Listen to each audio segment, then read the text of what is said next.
can you trust anything the mainstream media is saying? No, Anything. nothing. It is, they have totally given up all standards of news, all of it. They are simply a new placard for Hillary Clinton. In fact, the New York Times was called out for allowing Clinton to make her ads look like it was New York Times copy. Right. It was, and this is ridiculous. I mean, it is absolutely. They're just press release sources for the Clinton campaign now. Yeah. And all they do, right, is bash Trump and ignore Clinton.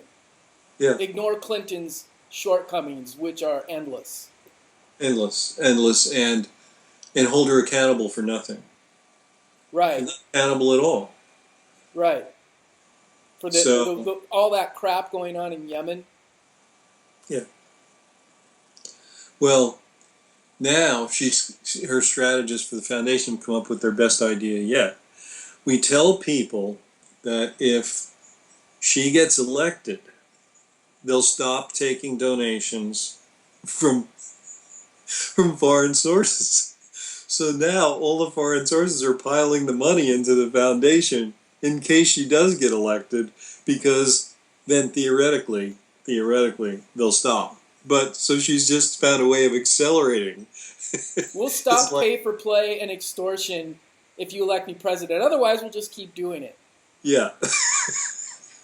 Otherwise, we just keep doing it. And we've been doing it. Now, wait a second. So it's even better than that, though, because now they're accelerating the extortion payments. Mainstream media, though, won't report on it. We'll just ignore it, and they'll say that Trump is a tool of the Soviet Union. Trump is a tool of the Soviet Union. Oh, wait a minute. Wait, they're not the Soviet Union, but they were really bad guys when they were Soviet Union. So we need to keep pushing that Trump is aligned with bad guys. Yeah. When who's really aligned with bad guys? Well, we know who has the phone number of every banana republic dictator and every warlord in Africa. That's the Clinton Foundation. They're in speed dial. And you know the population don't really like her. And you notice too when they show these rallies where she's dissing Trump, and it seems like she's at this big giant rally. Well, really, there's only a little bleacher where people are set up, and then they use like perspective and put them like at a certain length behind her, and then put her on a little stage where she can only walk so far. So if they move the camera, they don't see the whole auditorium is empty. You know? So she's basically having these rallies to nobody. Yeah. She recently had a big rally with Joe Biden in his hometown. Less than 300 people showed up. And yet the mainstream media is trying to create this illusion that there's all these people that are ready for Hillary. And it's just not true. But sadly, that's where most people still get their information. And they believe it. They believe it. You know, I was on the phone with somebody who's I consider to be really smart, and he's pro-TPP and thinks Clinton is way better than Trump because he didn't get any news anywhere.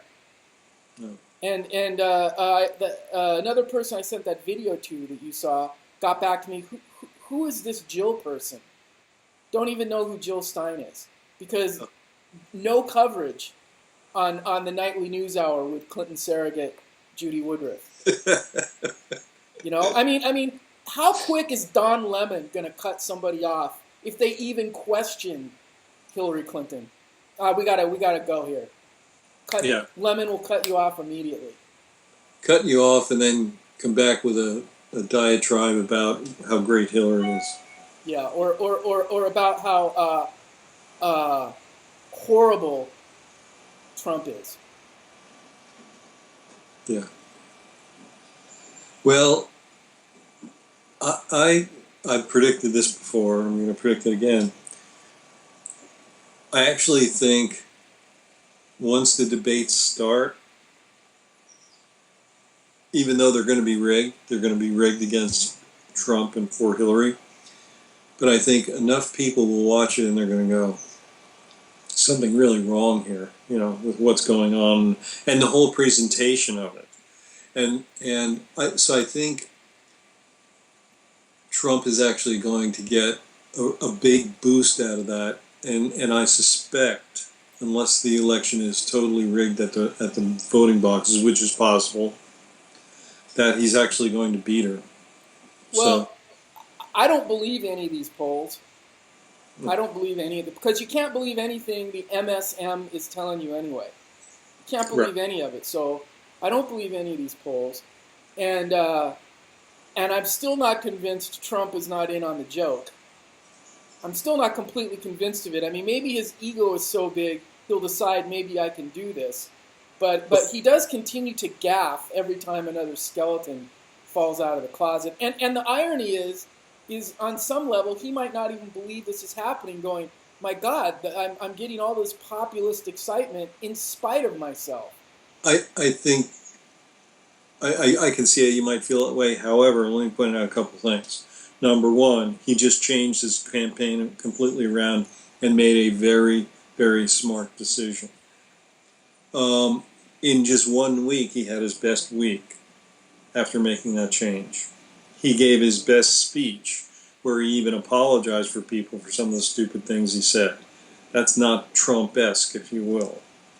So he is learning on the fly, and I suspect people will look back and say, and Manafort was an idiot, let's face it. I mean, he was just like, go be yourself. Well, the thing is, love Trump or hate Trump. People have feelings towards Trump, and people that like Trump really love Trump. They love Trump. They're into Trump. Yeah. But so he elicits intense emotion, whether it's positive or negative. Clinton only elicits negative emotion, and the only people that like her are Clinton surrogate Jack Tapper, documented Clinton surrogate Chuck Todd, Clinton Foundation donor Judy Woodruff, Clinton Foundation donor George Stephanopoulos, documented Clinton surrogate Mrs. Alan Greenspan, Rachel Maddow. Yep. These are the only, Don Lemon, Vanderbilt kid. These are the only people that are excited about Clinton.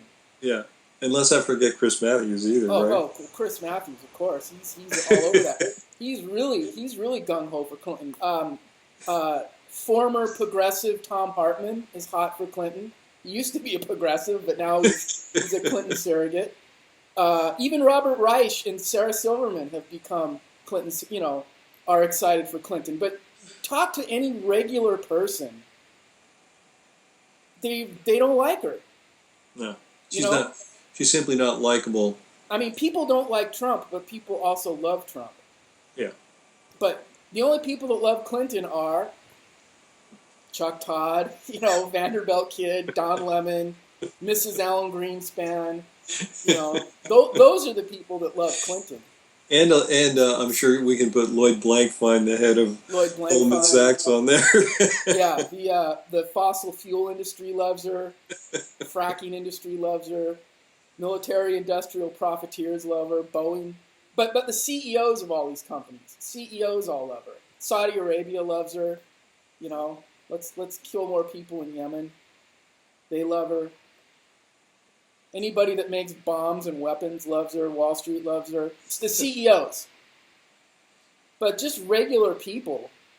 But yet, I think they're banking on cheating and all their surrogates and mainstream media to fool enough people to just think, well, I don't know who Jill Stein is. Who's that?